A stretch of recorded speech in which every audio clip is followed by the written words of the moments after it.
meditation, this gift of time to go within in the silence, to listen, to hear Spirit speaking to you, through you.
Thank you for joining us today for meditation.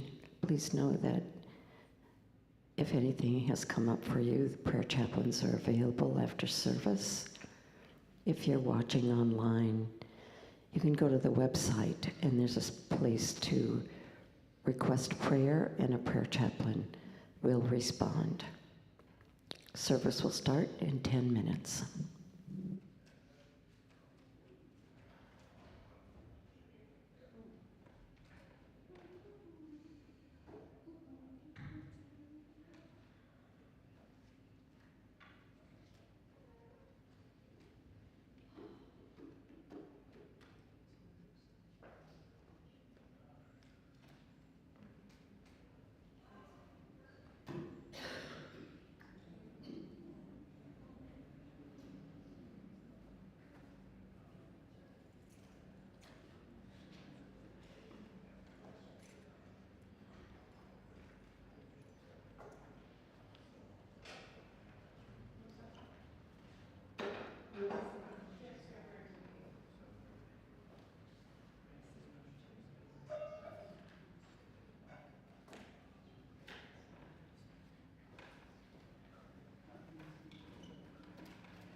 morning, everyone. It's October. I feel like I get up here every Sunday and say, can you believe it's the end of September? Can you believe it's the beginning of October? Well, welcome, welcome, welcome all. I'm Reverend Deanne Morency. I'm the senior minister here. And if you're new to Unity, or if maybe you haven't been here for a while, or if you're watching us on the live stream, we're so glad that you're with us. And even if you are here with us every Sunday, it's always a good idea to remind ourselves why it is that we show up here, what it is that we're anchoring for ourselves, and not only for ourselves, but for the world. So we're a community that believes in the power of love, and we believe in the power, our innate power, to actually be the living embodiment of that love in time and in space. Like, that's what we're here for. And that we get to show up and see and know each other as love. So you get to look around and you get to say, that's love in action, right there. And the practice of this is that we want to anchor and know that even when people are super annoying, right? That we want to remind ourselves of that, even when we're so annoyed. I want to say Lashana Tova. It's the Jewish New Year. Just happened this past week, and we are now in what is called the Days of Awe. And it's a very, very deep, powerful time between the Jewish New Year and Yom Kippur, where you're invited to become very, very internal. And it's about reconciling all of your actions and all of the things that have happened over the past year. And you're invited to be present with it. You're invited to take responsibility for your participation in it, whatever it is. And you're invited to release it somehow. Find a way to make it something that enables you to grow spiritually so that you can step into the coming new year with a clear space. And that might mean you need to make amends. It might mean that you just need to sit in forgiveness for yourself over and over and over again. Can I get an amen for that? So it's not meant to be a time where we beat ourselves up. It's meant to be a time that is very, very gentle, but it is about self-awareness. And it lines up perfectly with where we are this week in our book study, The World Could Be Otherwise, because we're looking at the power of meditation, the power of our capacity to focus internally, to be present to what does it mean to be a divine human, and how do we navigate that. So right now, I'm going to invite Carolyn Gauthier, is back from her travels. I'm going to invite her up here. Before she starts singing, though, we have a prayer that we do for the election that was written by our prayer chaplain emeriti and the prayer chaplains here at Unity in Marin. And the invitation is to join them in this prayer every day at 9 a.m. and 9 p.m., that we're anchoring this consciousness for what's going on in our own country right now. So can we know this together, please? As we hold the highest vision for the United States and its place in the world, all concerns gently fall away. Centered in the awareness of unity, we see our country in harmony and cooperation during this election cycle. I affirm wisdom, order, and peace for our nation. Amen. So the invitation here is to just use this song as a way to center yourself in the right here, in the right now. In this very place, in this very room. Please join me. In this very room, there's quite enough love for one like me. And in this very room, there's quite enough joy for one like me. And there's quite enough hope and quite enough power to chase away any gloom. For Spirit, sweet Spirit, is in this very room.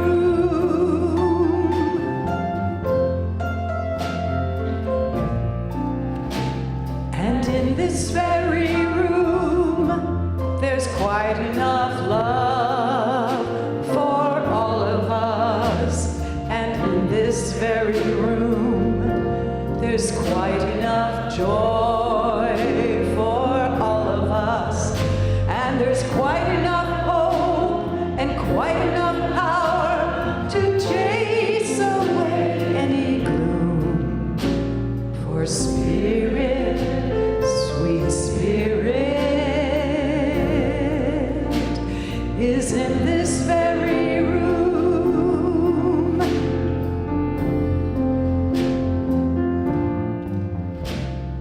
In this very room, there's quite enough love for all the world.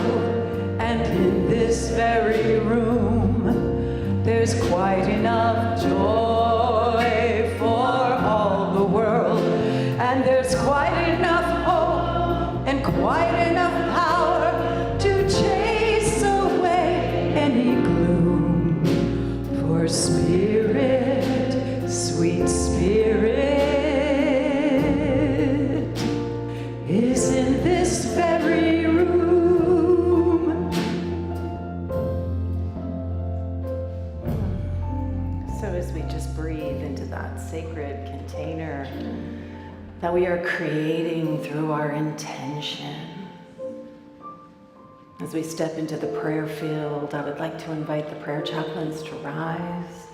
I'd like to invite Ellie Staples to come forward with the prayer box, and I'd like the prayer chaplains and anyone else who feels as if they are anchoring consciousness for this community, for the world, to encircle this community. And if you're watching at home, we welcome your consciousness as well, no matter when you are watching. So we breathe into this space, this place where there truly is enough love for all the world, regardless of the circumstances that seem to say otherwise. We're coming up on the 1-year anniversary tomorrow of that which ignited what is unfolding in the Middle East. And there is just so much pain.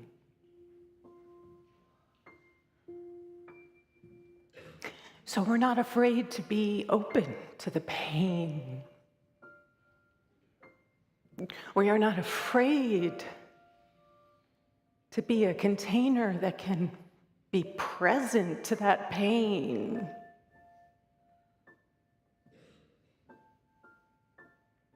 This is how we become part of what can heal the world, by walking through the pain. And there is no other, there is no side. There's just this place of human suffering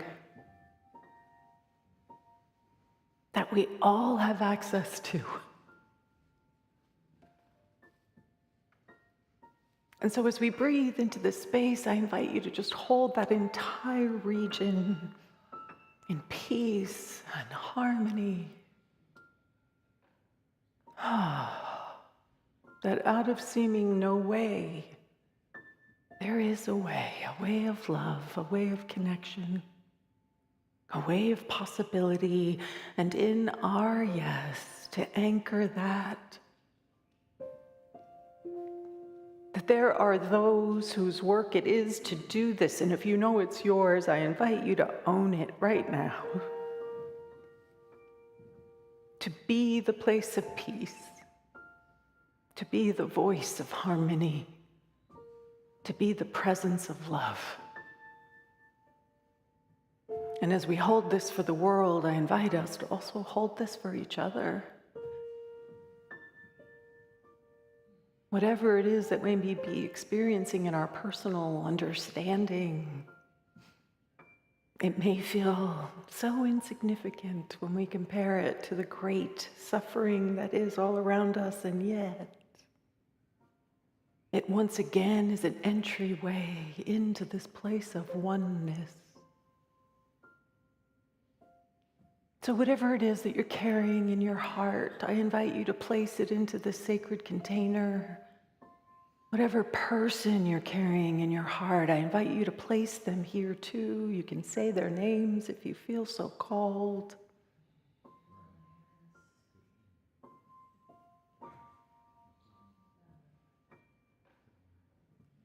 And in this moment, I invite you to know with me the truth of life itself, the eternal nature of love.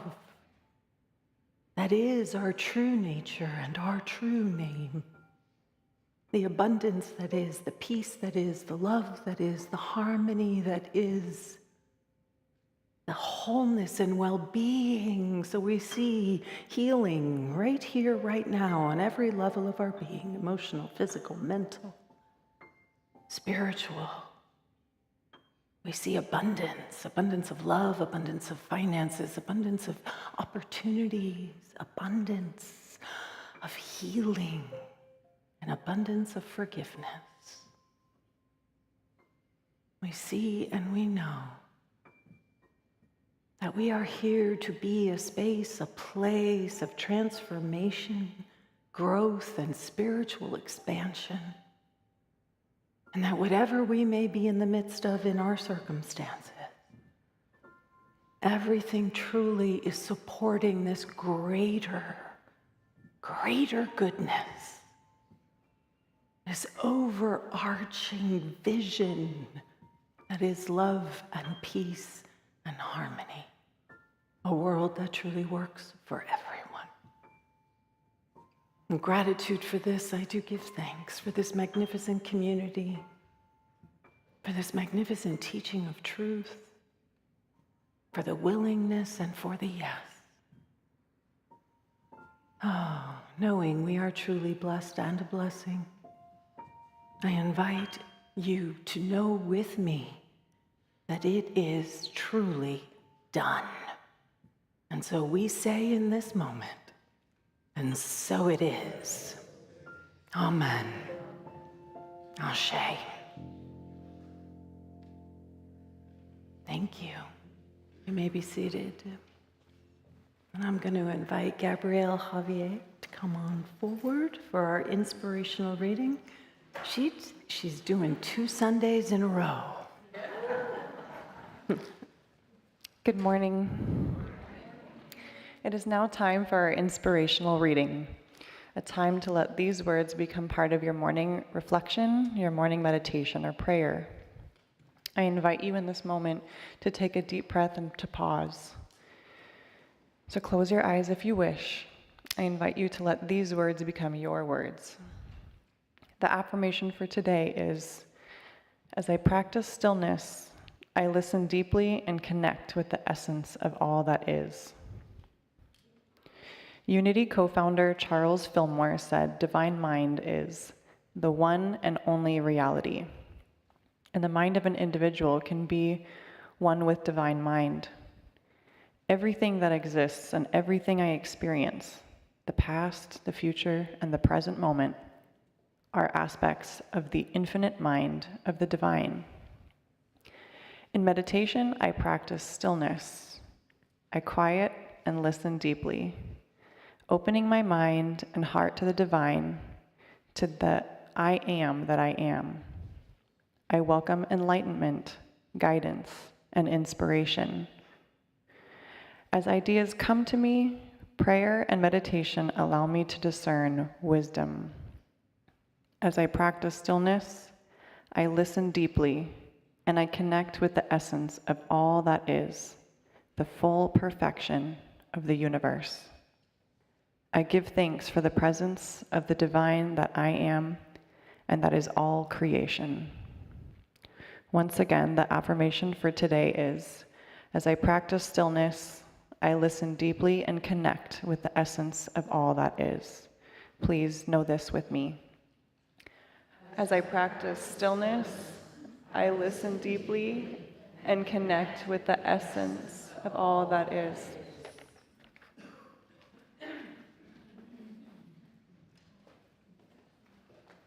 Good morning, Unity. I haven't seen you in a while, so it's great to see your lovely faces. All right, and let me do a little cheat sheet. We are all part of the welcome team. So if you're in the courtyard, we invite everyone to go to the courtyard. There will be lovely refreshments out there. And if you see someone across the courtyard that you don't know, introduce yourself. I challenge you, if you've been here a while and you've seen the same person over and over again and you still haven't introduced yourself to that person, introduce yourself to that person. You can just say, oh, I forgot your name, or I do it all the time. I forgot your name, or tell me your name again. It's okay, we're human. We can't remember everything, right? All right, good, thank you, Charcel. Thank you. All right, if you wish to connect by text, you just text the word welcome to the telephone number there on the screen. You can also follow us on TikTok, Instagram, and Threads. You can access Threads through Facebook. It's part of the Facebook conglomerate. So if you don't know anything about that, if you're an avid Facebook visitor, check out Threads. You can also connect with your spiritual connection cards that you received in the bulletins. And you can fill out the information that's requested there, and you'll be supported in prayer for 60 days. On online viewers, you can do the same thing. Prayer requests and connection card are on your live stream page. So if you have your cameras, you can take your cameras out, take a picture of the upcoming events that we have here. There's a lot going on. And it's also on the bulletin. We have a bulletin board out here that's all lighted up with also all the activities that are going on. And this is just 2 months of activities. Have you noticed? October and November, and not all of November. So there's a lot going on here. So check it out and join us. Here at Unity in Marin, we have a vision and mission statement, and I would love for you to join me in stating our vision statement. A world spiritually awakened and transformed through realizing our divine potential. And our mission statement is, Unity in Marin is a loving community dedicated to spiritual growth, inclusivity, and service. We honor and care for ourselves, each other, and the natural world. And we have our 3 core values: connectivity, living in an awareness of unity with all; inclusivity, cultivating a safe space to celebrate diversity and value the uniqueness of every person; and authenticity, being true to ourselves, our values, and spirit. I'd like to highlight our sponsors for today. Today, our flower sponsor is Deborah Winters, in honor of her parents, honoring my parents, John and Lee, with love, who are shining from the heavens. Oh, that's beautiful. And the flowers have been arranged by Elizabeth Drew. Today's hospitality sponsor is Unity in Marin, in honor of the auction bid bash, in celebration and gratitude for a successful fundraiser. Thank you for your generosity and loving support.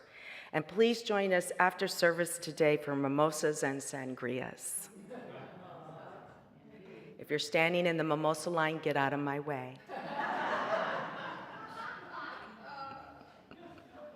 I'm a bubbly girl. Okay.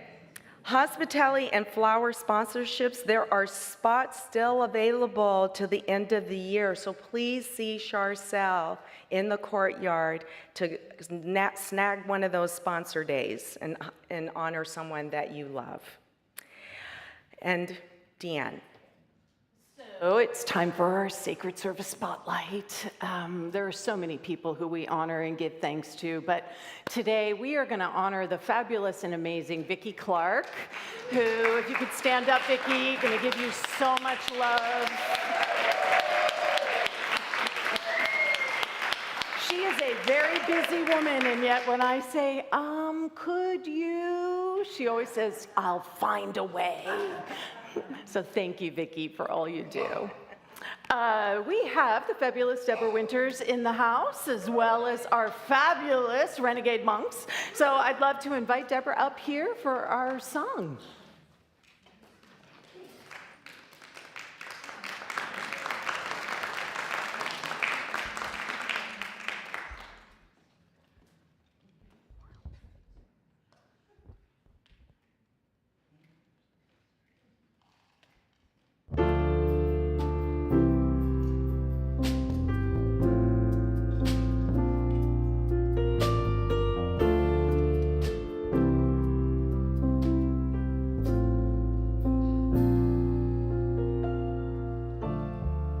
Tired of telling you you have me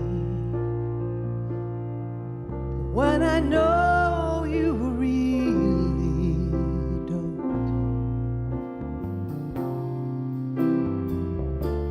Tired of telling you I'll follow when I know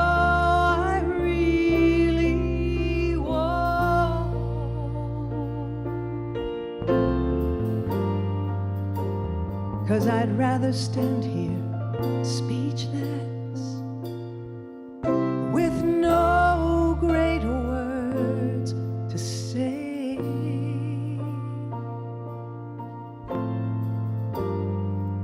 If my silence is more truthful and my ears can hear how to walk in your way,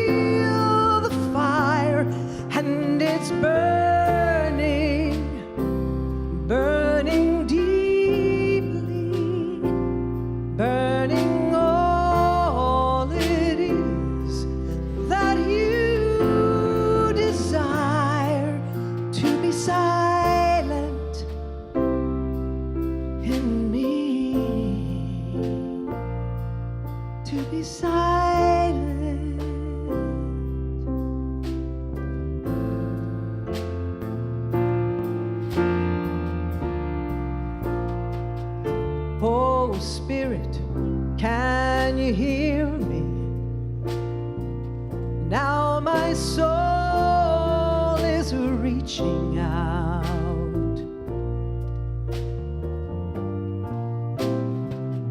and my simple tears will teach me what this feeling's all about.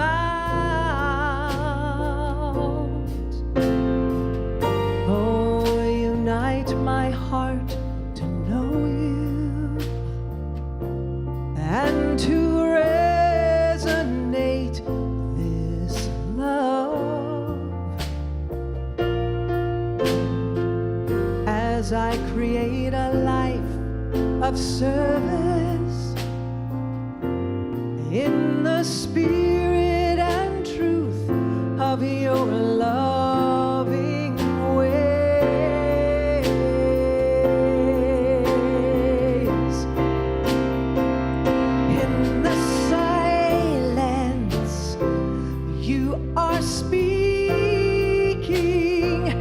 In the quiet, I can feel the fire, and it's burning, burning deep.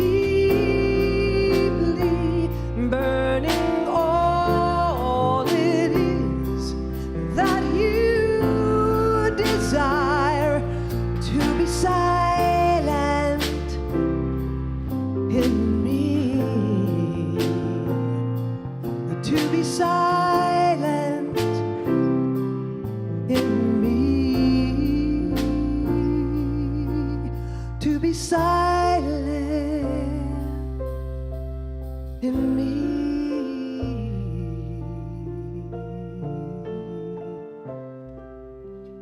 to be silent.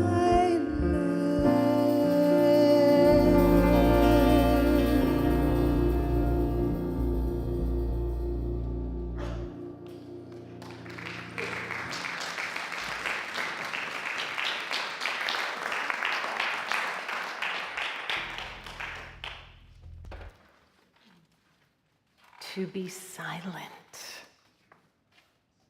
Sometimes it's really hard to do, huh? I don't know, I find it fascinating in my own life that the more anxious I find myself getting, why would I be anxious in our world right now? I don't know. But the more anxious I find myself getting, the harder it is for me to actually sit in the silence. And yet, those are the moments when I need to sit in the silence even more. And so it asks something of us. So in this book, The World Could Be Otherwise, Imagination and the Bodhisattva Path, we're on week 5. And if you are new to it, don't worry, I'm doing each chapter pretty much as a standalone. If you're interested in the previous perfections, as they're called, you can look on YouTube and check out my previous talks.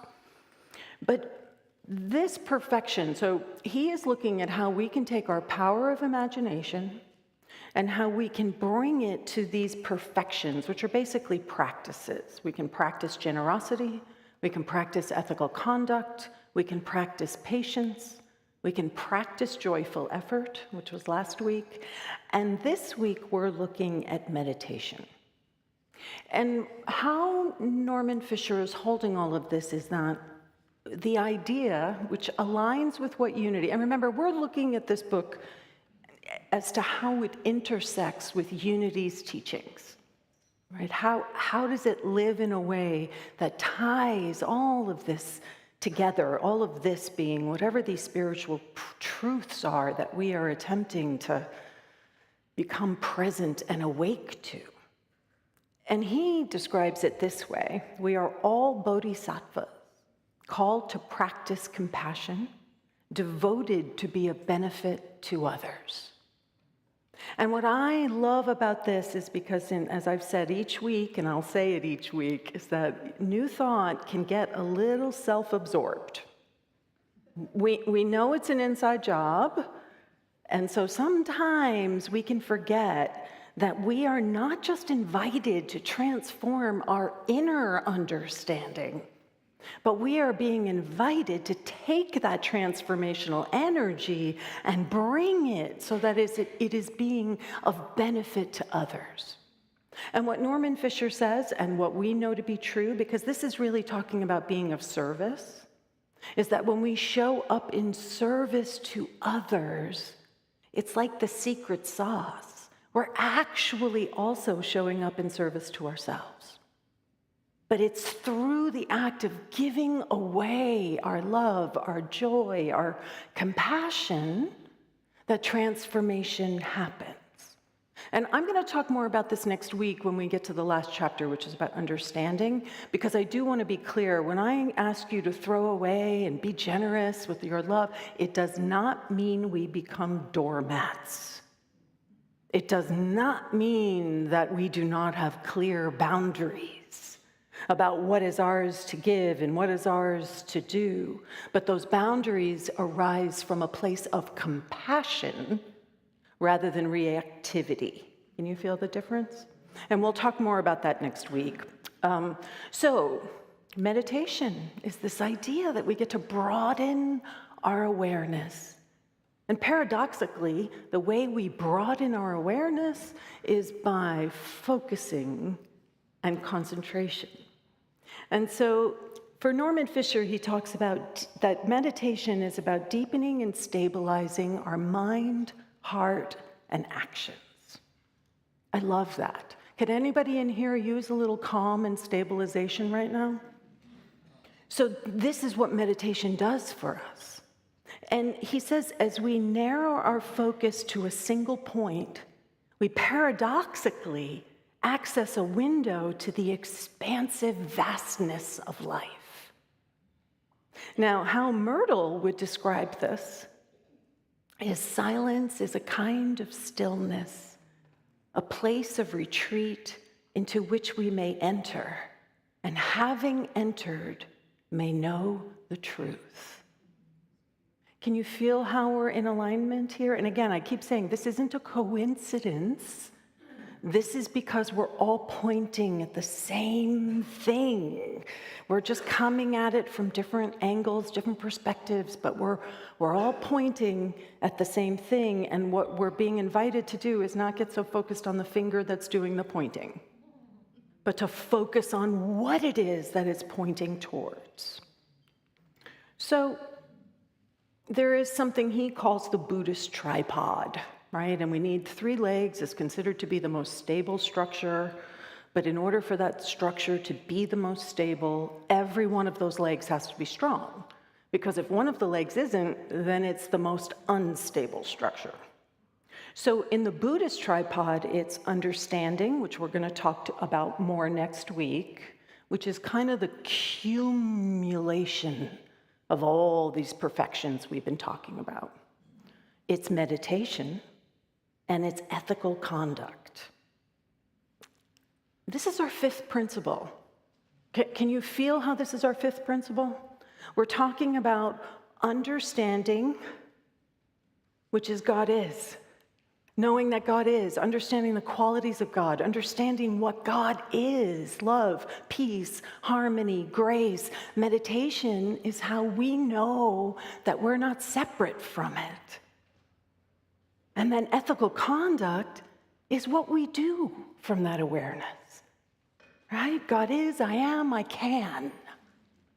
But we're holding it not in, I can do anything I want without thought of others. That's not what the I can is. The I can is, I can show up in service to the world, and in doing so, I am also in service to myself. So our 5th principle is we are the presence of God in action, understanding, meditation, ethical conduct. We act on these principles. All right, and this is straight from our website, prayer, meditation, and study assist our living and demonstrating God consciousness in the world. So can you feel how we're all talking about the same thing? And that when we bring these pieces together, we're creating a structure that we can stand on and lean into even when the world is turning us upside down. So he talks about several different types of meditation. So one of them is samatha, which is the calming or concentration meditation. And it's known, the idea is that concentration is the unification of the mind in the service of spiritual good. I loved that, right? We're not just unifying our mind, because let's pick an example that isn't loaded, but let's say an athlete. They may have great powers of concentration, but that's not the kind of concentration he's talking about. He's talking about concentration that is in service to spiritual growth. Can you feel the difference? The intentionality behind our concentration. And this type of meditation liberates us from self-focus and distractions, right? The stuff out there and the stuff that we think is so important right here. So the kinds of meditation that are part of this world of concentration meditation would be focusing on your bodily sensations, right? Following the breath. Right? That's all you're focused on, the breath moving in or out. I remember I had a teacher once who was like, focus on where the breath exhales from your nostrils, right? That specific form of concentration. Perhaps it's a word or phrase. Right? We have a lot of chanting that people can do, which is also about giving us a point of focus. We have loving kindness, where we're consciously sharing our love with the world. We have joy. We did this last week, that we get to be the place that is joy, and that we get to, again, share that. Our focus is on sharing the joy with the people who we're calling up in our awareness. We can do the same thing with compassion. We can do the same thing with equanimity. This equanimity has been my prayer for this country for like a month and a half now, right? Equanimity. And then we have Vipassana. Now, Vipassana is called insight meditation. And this is the idea that we are meditating so that we can have an insight that will liberate us from suffering. There's a purpose to it around gaining insight and clarity, because the Buddhist tradition believes that we have to awaken to the cause and nature of suffering if we're going to unhook ourselves from it. So insight meditation is designed so that we are actually opening ourselves up to insights about our existence. And the Buddhists break it down into 3 categories. We have impermanence, insights around impermanence. Things abide for a time, they alter, and they disappear. Do we all have a lot of problems with that? The non-self, that we too are not an abiding creature, right? That we think we are. We aren't stuck. We aren't the same. There is nothing, breathe into this, there is nothing about you that is fixed. But, I have the whole story about what my mother did to me, and that's fixed. I will always be challenged by that experience. What the Buddhists are anchoring for us is that we are as non-abiding as everything else is. And then suffering. Our suffering arises because, as I said in previous weeks, we fight with what is. We try to keep things solid. We try to fix them. We try to make them knowable. Now remember, I said last week, pain happens. That is part of our human existence. Pain, suffering, no, not suffering, pain, loss, hurt, grief. But that suffering itself, that part is actually optional. That arises from the framework that we hold everything from. And so insight meditation is inviting us to actually sit with that. Sit with the impermanence that is life itself. Sit with the fact that our identity, who it is that we think we are. You hear people say it all the time, well, I'm a very strong person. Well, we can be very strong, but can we also be something else? Have we always been strong at every single absolutely moment in our life? We haven't necessarily felt it. So that's the impermanence, and we're being invited to actually be truly present to it. Because it's about being a divine human. We're talking about the same thing. Can you feel how we're talking about the same thing? Impermanence, all of those things are about the relative world. And meditation is a process that allows us to have insights about the limitations of the relative world. And that there's something more. So we're being invited to see and accept and integrate the impermanent nature of our human existence. And we are being invited to cultivate at the same time an understanding of our divine identity. God is, I am, I can. The whole point of this is so that we get to experience liberation, so we get to experience wholeness, so that We're not just here with me and my little problems and what I'm focused on and what I think is so important, but that we are here in service to everyone. So we're being invited to shift from me to all. And this is hard. Look at what's happening in the Middle East right now.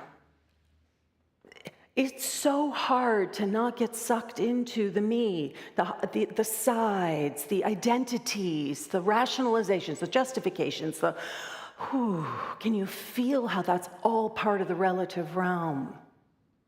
And what we're being invited to do is to be able to, it's not that we don't pay attention to or acknowledge that that is happening, but we're also being invited to anchor something greater than that.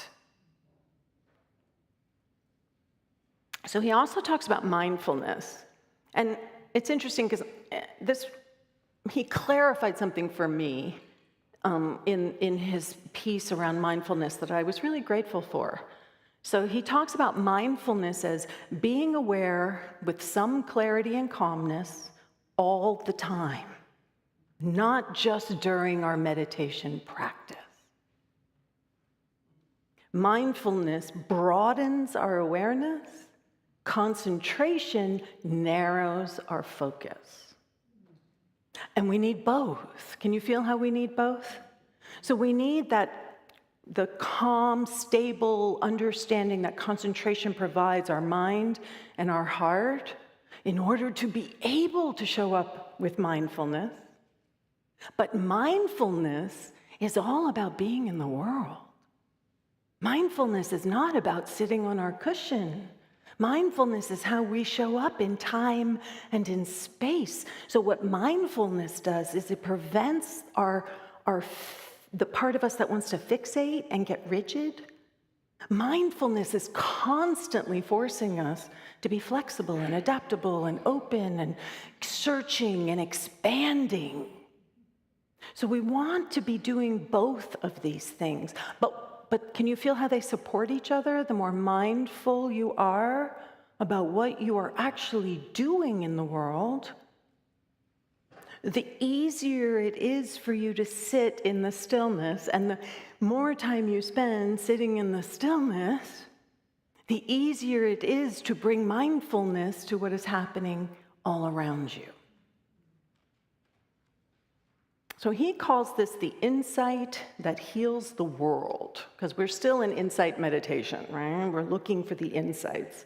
And he says, meditation is a process of returning to our true self that knows there is no other. We are others. And then I added this part because I think it's important that it's through mindfulness that we bring this awareness into the world. And so if we look at it within the unity framework, this is a quote from Myrtle.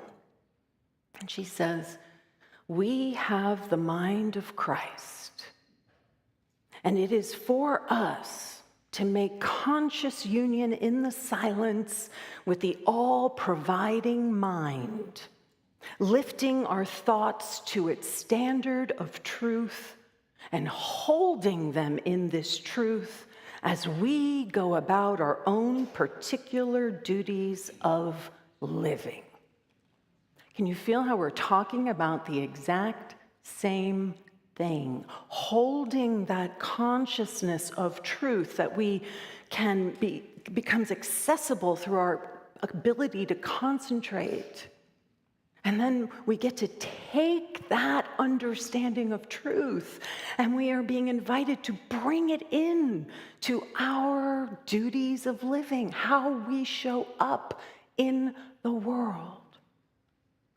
And through this process, we are creating an avenue of greater understanding. Again, we're going to get more into this next week, but a greater understanding of what is ours to do, really.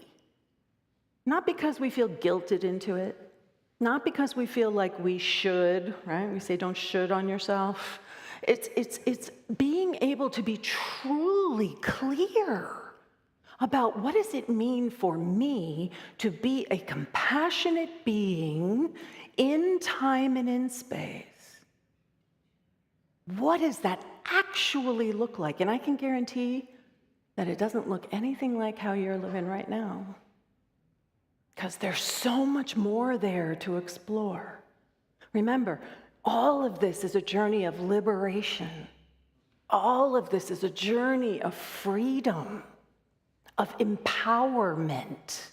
Not your small self-empowerment. I want this and I'm going to get this because I really want it. How often do we do that?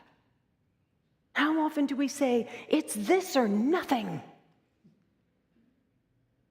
We are being invited to bring mindfulness, which means that we get to be flexible, we get to shift, we get to adapt, we get to actually be present to what is right now. And can that be painful?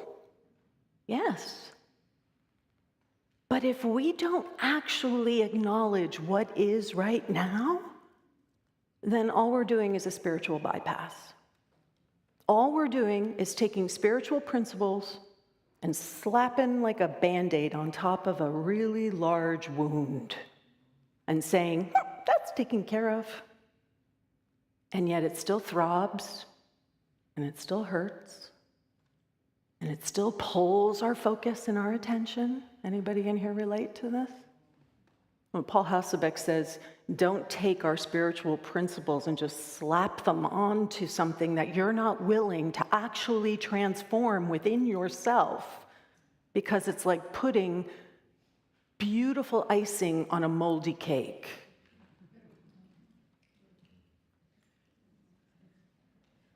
So what stands in our way of all of this, right? Because it sounds fabulous. Like, why is this so hard? I don't understand. It sounds amazing. So the Buddhists have what they call the 5 hindrances. These are the things that we get stuck on. And the first 2 are the ones you probably have heard the most about. Attachment, right? And this is where we are so attached to things that it's almost obsessive. Obsessive thoughts, obsessive ideas. You're standing in the shower and that thought comes back and back and back again. Now it can range from, I want that, and we get obsessed with it. And it can also be about, I want them to, and become obsessed about it. How do I get them to do what I want them to do? How can I, right? And we're obsessed. Or how do I make them understand how painful what they said to me was? And we obsess and we obsess and we obsess about what we're going to say and how we're going to say it so that they will have some sort of fabulous insight about what a horrible human being they are. Because that's really what we're doing. Aversion, all right, and aversion is where we're avoiding. So spiritual bypass is like the major aversion in our understanding in unity teachings. But when you feel yourself complaining, right? There was a whole thing at one point where you had the little things, and you're supposed to like snap your wrist every time you've heard yourself complaining, right? Complaining is aversion. When you're complaining, you're not an active participant in navigating what is. You're just complaining about it. You are avoiding being an active participant in navigating what is. And anytime you feel like, I just got to get away from this, I can't, I have to just leave, anytime we want to just exit stage left, we are in aversion. The flurry and worry, I loved that, right? Flurry and worry. So this is when I had this when I first tried to learn how to meditate. I could not sit still. My body was just jumping and jumping and twitching and moving and twitching and moving. And it was all an expression of this flurry and worry. As my body would twitch, my mind would twitch, everything would be sort of moving all over the place. Anybody ever feel that way? Your thoughts are just like ding, ding, ding, ding, ding, ding, ding, ding, and you're like, whoa. And then we find ourselves dredging up the oldest stuff. We're like, where did that come from? You know, oh, they did that to me 25 years ago. So all of that is flurry and worry, right? And then laziness. And remember, we talked about this last week. We're not talking about how much you do in your life, because we all know we do a lot. We're talking about spiritual laziness. We're talking about spiritual laziness, and that can manifest itself as being sleepy, being unmotivated. I don't want to read my book. I don't want to sit and meditate. A lack of interest in something, right? I've shared how when I first started going to Agape, I loved the environment there. I mean, I felt like I had stepped into this place that was like, oh, it was so loving and it was so beautiful and it was everything. And I loved the message. And Michael Beckwith would start talking and I would fall asleep. And then when he finished talking, I would wake up again. Happened for like 2.5 months. Every time he spoke, I fell asleep. Because I couldn't navigate what he was communicating. The frequency was like too much for my system. But I stayed. Can you feel the difference? I stayed in it. I literally said to myself, I know when I am sleeping that my consciousness is absorbing this in a way so that I will be able to stay awake. And made it part of my spiritual journey. So then, just because I was sleepy didn't mean I was being spiritually lazy. Does that make sense? Because again, I was dealing with what is. I wasn't trying to pretend that I wasn't falling asleep. I would actually say to the people next to me, if I fall asleep, don't worry, I'll wake up as soon as he's done talking.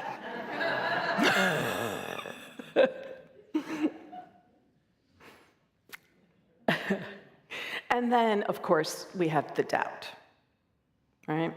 What's the point? Why am I doing this? It never changes. No, the insights don't come. The concentration is horrible. I used to sit there for I couldn't even sit for 5 minutes, honestly, but the timer would be for 5 minutes. And my brain would be going in 500 million directions, and I'd be twitching, and I'd be, and I would say to myself, what is the point of this? And then I would say, no. I'm getting on the other side of whatever this is. I am not pretending anymore. This is what my mind does all the time. So this is the thing to remember, that when you do get quiet, whatever is going on in your consciousness while you're trying to sit, that is happening all the time.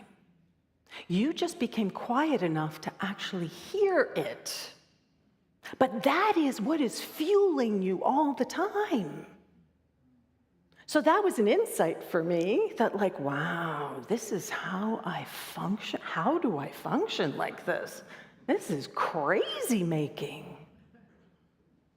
And it was through my willingness to be transformed that I just kept showing up and saying every day, I would sit down and I would go, today I'm actually going to be able to sit. And it took about 6 months, and I sat down and said, today I'm going to be able to sit. And I opened my eyes, and it was 90 minutes later. Took 6 months of what felt like torture. But then all of a sudden, something gave way. And I discovered something about myself. So the hindrances aren't something we want to make the evil boogeyman. The hindrances are the ways we get to look at it and say, oh, what is it? I'm attached to something. I'm obsessing about this. What am I attached to? What is it that I'm actually attached to right now? And can I unhook myself from that attachment? It becomes, when we notice the hindrances, it becomes a way to grow our practice. This isn't about beating ourselves up. Right? This isn't about what we do that's wrong. It's about how we pay attention and notice where our leading edge is and how we're being invited to go deeper. So Norman Fisher offers this. He talks about, what if your practice is a practice of imagination? Because I know we all can get caught up in, how do I do this, and what am I supposed to be doing, and I got to limit my mind, and I got to shape my mind, and I got to be clear about my thoughts, and I got to get these foreign words to just trip off my tongue, and I got to do it right. And he's saying, what if instead about limiting and shaping our mind, what if it's about releasing the mind into imaginative spaciousness? Now, doesn't that sound like infinite possibility to you? So imagination, he makes a distinction between imagination and fantasy. He talks about imagination as being something that opens and frees us, and he talks about fantasy as being about reinforcing our smallness or only being about reinforcing our desire. Can you feel the difference there? Now, in unity, we would call this the divine idea, the God idea, versus our human idea. And again, I will say this over and over again. Our human ideas are not bad, but they are so limited. They are so limited. What we are interested in cultivating is the God idea of our life, the divine idea of our life, the purpose that is ours and only ours to be and to do in this world, that resonates harmonically with the entire planet. That what I am here to be and to do is not for me. This is really important.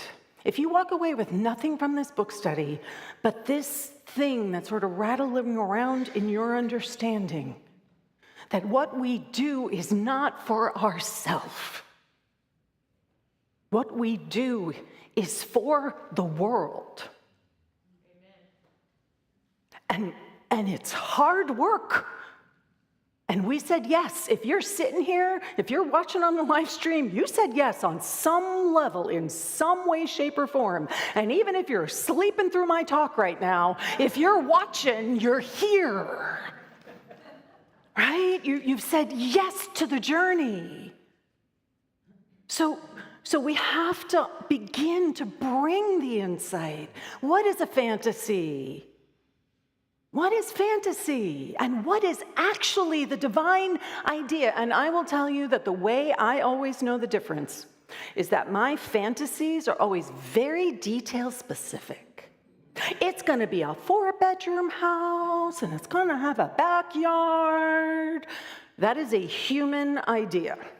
When we are in divine ideas, it is about what is the perfect space for me to grow my roots, to feel supported, to have what I need to be able to show up in this world for the world. Can you feel the difference?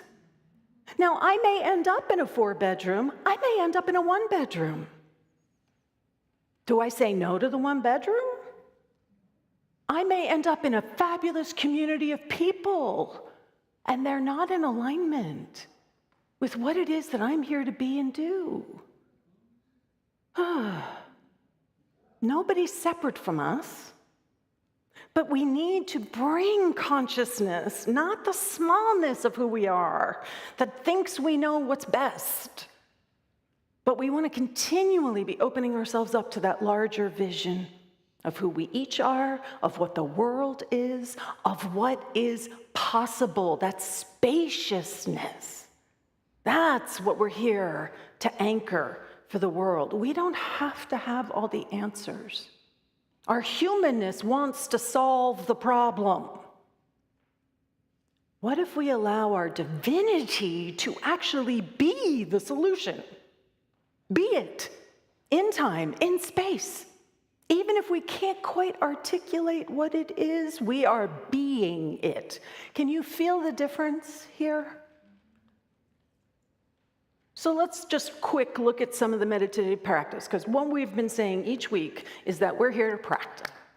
So I am hoping that most of you have some sort of a practice. However, even if it's just once a week, if you come on Sunday morning and you do practice once on Sunday morning, guess what? That's a practice. Don't diminish what it is that you do accomplish. Don't set a human standard for what it is that you think it's supposed to be and dismiss and put yourself down, because that's doubt. Can you feel that? So that you're not actually staying on the course. So you can do deep belly breathing. Anybody in here have a long commute to work? Guess what? You can do this while you're driving. You can. You can breathe into your belly. You can get past the nervous system, the tension of the chest and the heart and the shallow breath, and you can allow yourself to focus on that deep belly breathing. You can do guided meditations. If you feel like, I don't know how to do any of this, anybody in here feel like that? Do some guided meditation. There are so many apps out there. Calm has some fabulous meditations. Loving kindness meditation. Just sit and send love. Just send love. I do that while I'm driving sometimes with everybody I'm on the road with. Right? Sending loving kindness to everyone who's on the road with me, particularly the ones that go zipping past me and swerving in and out. We did the Tonglen meditation, which was imagining yourself across from you, imagining someone else, taking in the pain and transforming it and sending back love and light. You can do a koan practice. If that works for you, some people need the mind to be engaged. So sit and think about what is the sound of one hand clapping, or, right? There are so many koans out there. Just sit with the paradoxical nature of it. There's no answer. You can do a walking meditation. This is me, right? Sitting still. I can sit still. Believe it or not, I can. But walking meditations are just so helpful for me. And so this is a main practice of what I do. Affirmations and affirmative prayer. Use the tools we have. God is, I am, I can. And then life visioning. We've done life visioning here. This idea that we're opening up to the larger vision of who we are and what we are, working through, letting go of our small idea, letting go of what we think the answer is, and listening to what we're being invited to become. And then we, of course, have the daily word, right? And Lectio Divina for those who come from that more Catholic background, where you can take a sacred text and just allow it to be with you. This is what I'm going to invite us all to practice for this week, because let me tell you, the stillness that you'll be invited into, as we keep ramping things up for the election, as we see what's growing in the Middle East, as we need to be a strong anchor of calm and stability in our hearts, in our minds, and in our actions. That is the power of the perfection of meditation. So let's take this into a time of meditation.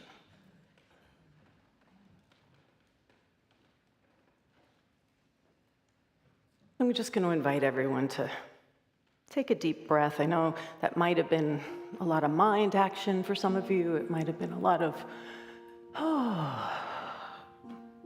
sort of in the body energy. And so we're going to practice right now. We're going to allow ourselves the opportunity to be still. Choosing to quiet the mind. Opening the heart. Expanding our understanding of ourselves. We are so much larger than we think we are.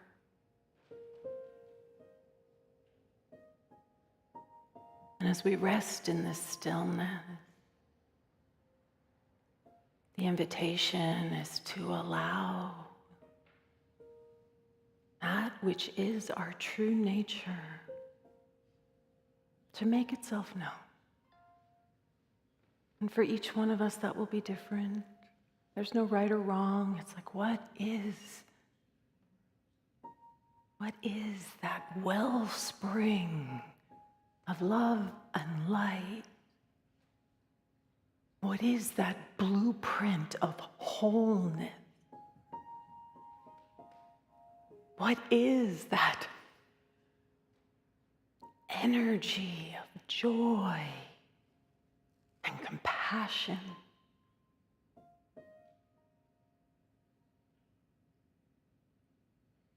And as you rest in this space, I invite you to just place your focus there.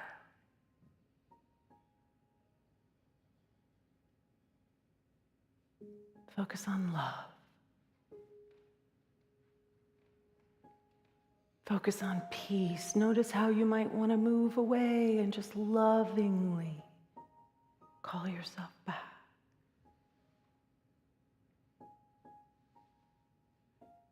Maybe there's a mantra or a phrase. For me, what I'm hearing right now is there is only love. And when I feel myself pull away, I say there's only love.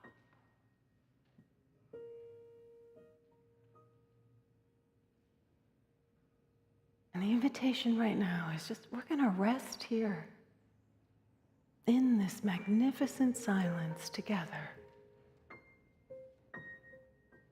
Focusing, concentrating gently and lovingly on our true nature and our true name. Let's take a few minutes in the silence.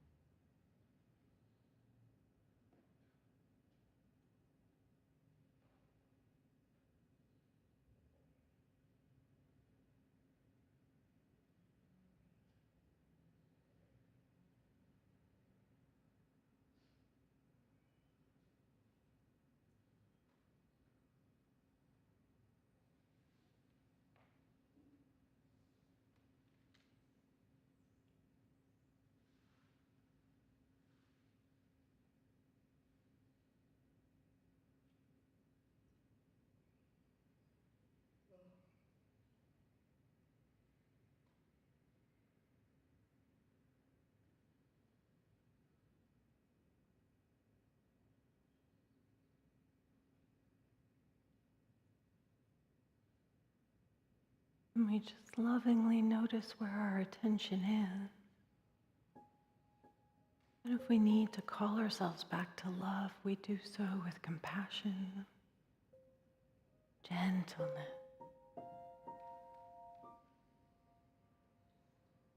And just enveloping ourselves in that love. And I want you to extend that outward and send that love to each person here. Feeling the interconnectedness that is the one power and the one presence. Heart to heart, hand to hand, soul to soul. Through time and through space. Enveloping this entire planet in that spacious possibility. Knowing that as we practice, what we are practicing practices us, and we grow. We grow in our spiritual capacity.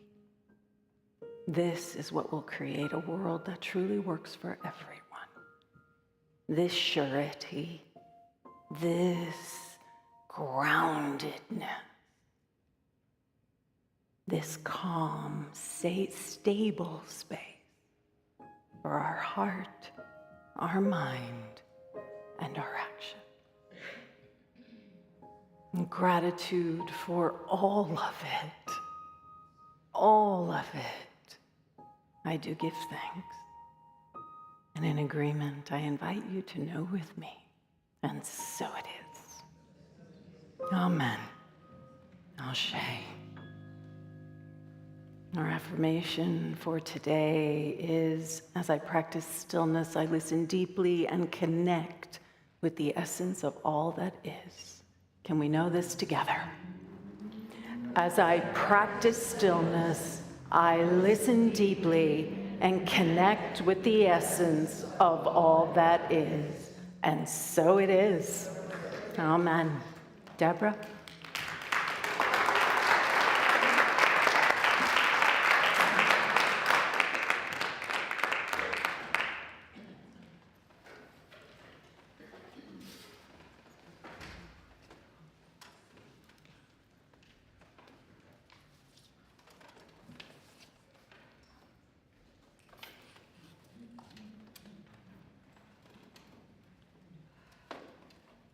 Thank you, Reverend Deanne. And thank you to the band, too. And thank you to Carolyn Gauthier, our music director.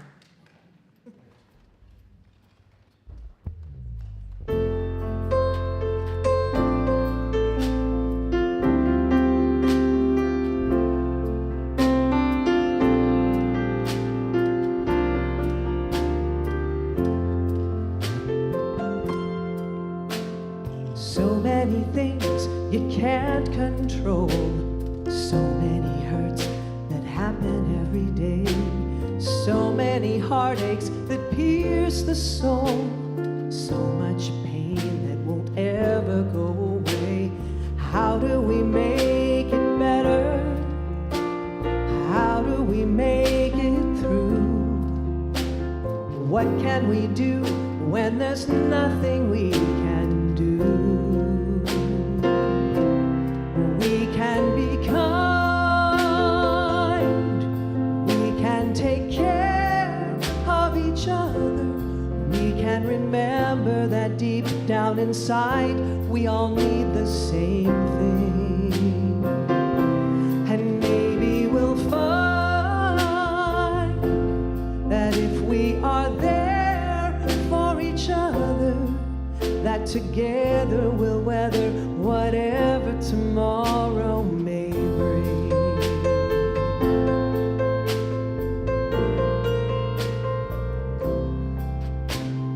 Nobody really wants to fight. Nobody really wants to go to war. If everyone wants to make things right, then what are we always fighting for? Does nobody want to see it? Does nobody understand? The power to heal is right here in our hands. And we can be kind. We can take care of each other. We can remember that deep down inside we all need the same thing. And maybe we'll find that if we are there for each other, that together we'll weather whatever tomorrow may bring. And it's not enough to talk about it. It's not enough just to sing a song. We must walk about it. You and I, do or die. We've got to try to get along. And we can be kind. We can take care of each other. We can remember that deep down inside we all need the same things. And maybe we'll find that if we take care of each other, that together we'll weather whatever tomorrow may bring.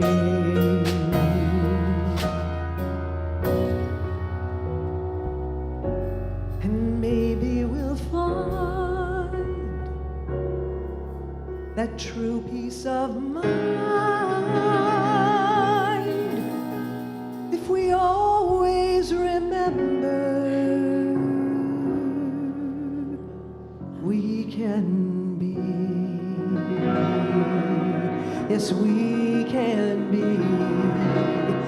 Come.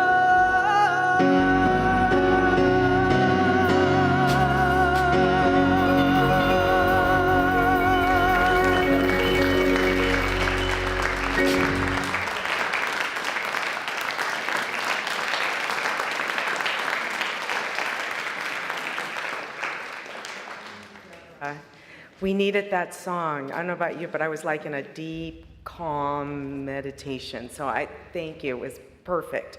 It was perfect.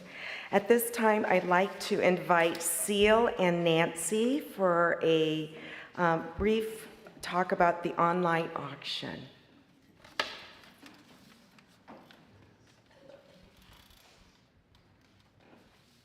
Is this the one? Yes, it's the one. Okay, well, this is the last day of our online auction. And so if you haven't registered yet, you can come and see Seal and me or people on the board and help you register. What we've done is actually brought stuff that you can see since we're online, and a lot of you haven't gotten online yet. So, but actually I want to say we're actually doing well on the auction, but this is our last push. And we have 5 categories. We have experiences, so you'll see, and I wanted, what? Yeah, experiences, health and wellness for the house, you can see a lot here, and this beautiful prayer rug that's over here on the right, and jewelry, and I must say, I am wearing the hand-forged silver pendant on sterling silver chain. So if you want a closer vision, come up to me and I'll be wearing a hat, so, you know. you know who she is. You don't. So the experiences, and there's a lot more on each of these categories than we can show here. And I just actually, on the experiences, I want to say, you know, the board is putting on a beautiful brunch up on the Pete and Paula Aboud's ranch. And you could just get a group of 8 people together and share it and, you know, bid on it. And, okay, we did the jewelry. I was going to do some other things, but it's not here. So if you would really take action and come today, this is all about, you know, we got samosas and the sangria so that you can feel excited about, and we also have a lot of great food. Excited about bidding and overbidding each other, except don't overbid me. Yes? I had an inspiration in meditation. You know that dinner for the board, $800. It's for 8 people. I'm gonna get it because I know 7 people out there are gonna come up to me and say, I'm in. Okay? You gotta bid over that because somebody already bid. Somebody bid 8. Okay. Can I hear 9? Can I hear 9? If you're online and you want in on this, 415-816-4860. Text me. We're gonna fill that place. We're gonna get that bid. Great. Thank you. Thank you. Thank you. The next one. And so, yeah, so really come out and don't miss this fabulous food from Kitchen and fabulous drinks, and we're going to party. And see the art. We brought a lot of the art. Yeah, because you can't really see art well online. So it's out here. Unfortunately, it's in the sun, but we hope it's going to be shaded by now. So, okay. Thank you very much. Come join us. I did see that $800 bid for the board dinner, that someone already claimed that one. But when I was online looking at all the different items, there's a link on there that says click to view more, and I neglected to do that. So don't, what you see, what comes up when you go to the auction online is not all there is. So make sure you click see more, and there's lots more that you can bid on. And just a hospitality reminder, there's going to be a party out there. So that's to loosen up your wallets. Not necessarily loosen up you, but to loosen up your wallet. All right. We are coming to the giving and receiving part of our service. Our ushers will be coming up shortly to take in collections. There are different ways to give that you can see online and here in the sanctuary. Again, just to remind you, there's a spiritual connection card to connect with prayer support. Oh, wrong slide. Hello, I want to go this way. Okay, youth and family parenting meeting. Did I mess you guys up? I did. Okay. Offering affirmation. Let's say our offering affirmation. I am the power of abundance, giving and receiving gratefully. And Deborah for another beautiful song.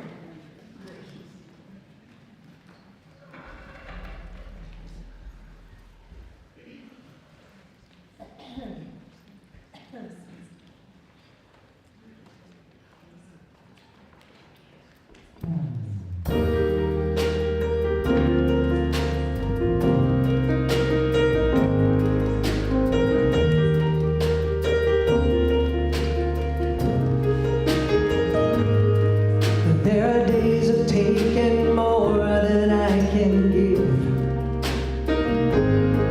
and there are choices that I made that I wouldn't make again. I've had my share of laughter, share of tears, and troubled times. This has been the story of my life. I have won and I have lost. I got it right sometimes, but sometimes I did not. Life's been a journey. I've seen joy, I've seen regret. Oh, but you have been my God through all of it.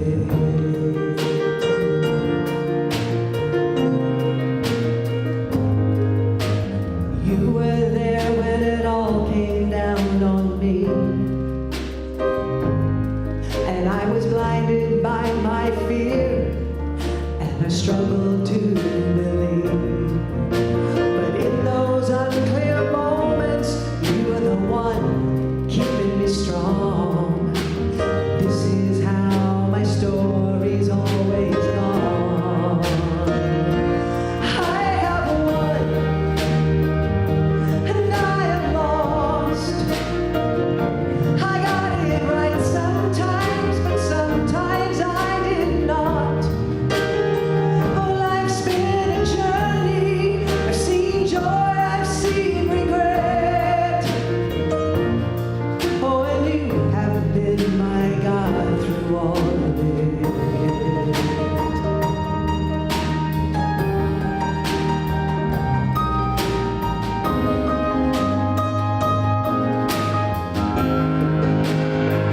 Yes, I have won. Oh, I have lost. I got it right sometimes, and sometimes I did not. And life's been a journey. I've seen joy, I've seen regret. Oh, and you have been my God through all of it. Yes, you have been my God through all of it. Oh, and you have been my God through all of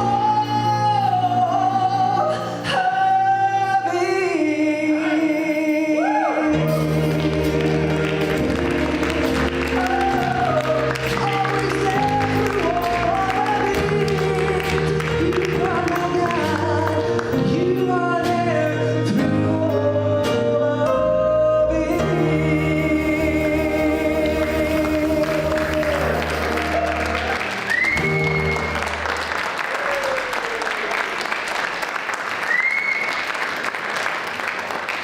Beautiful. Thank you so much, Deborah. The support circle will meet today at 11:30 with Barbara Cochran. The discussion circle is an opportunity to reflect on today's service. So get some refreshments and then meet under the tent outside. The choir is performing at the 58th UN flag-raising ceremony at Jack London Square. It's free, so please go out and support them. Youth and Family Parenting Meeting with Reverend Deanne and Melissa Masters will take place on October 13th. Please come with your suggestions and ideas and needs. That would be wonderful.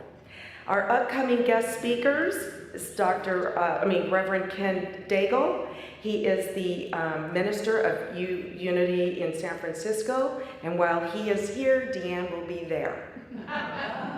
They're doing a flip. And then on November 3rd, Reverend Tara Steele will be our speaker. Deanne will be on vacation. And then my favorite, Blessing of the Animals, so bring your furry friends. It's a social event, so please come so the pets can socialize and the humans can do it too. So there'll be coffee and refreshments. It's really a fun time. And then Dia de los Muertos is coming up on Sunday, October 7th. So we're asking that you bring photos of your loved ones if you want to honor them and remember them for the ofrenda. And on the same day that there's the pet blessing, we need volunteers to decorate the ofrendas. We need an ofrenda team, and that happens right after the pet and human blessings. I mean the pet blessings with the humans. Getting that mixed up. You know what I mean, right? Okay, you know what I mean. All right, will the prayer chaplains please rise? Prayer chaplains, please rise. For those who don't know, these are members of our community that volunteer to pray with you after each service. They're also assigned a group of members, and they reach out to us every month and leave us a prayer, which I really appreciate. So please tap them on their shoulders after service today if you would like any type of prayer support, and we thank you for that. And at this time, we'd like to have the children come in.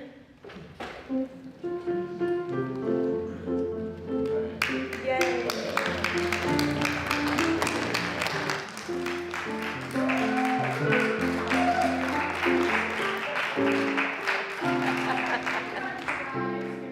Thing that we say for the children, the youth, they're not children actually, they are young adults, right? So we're going to extend our hands and our hearts. We know this for them, we know this for ourselves, and I truly would like us to know this for the children of Gaza, the children of Israel, the children in that whole area, and the children, all the children that have been impacted by the horrible weather and hurricanes that have moved through our country. So let's know this together. You are the perfect expression of divine light. We love you exactly the way you are. And let's say our prayer of protection. The light of God surrounds us. I am the light of God. The love of God enfolds us. I am the love of God. The power of God protects us. I am the power of God. The presence of God watches over us. I am the presence of God. Wherever we are, God is. And let's sing our community song. So it is.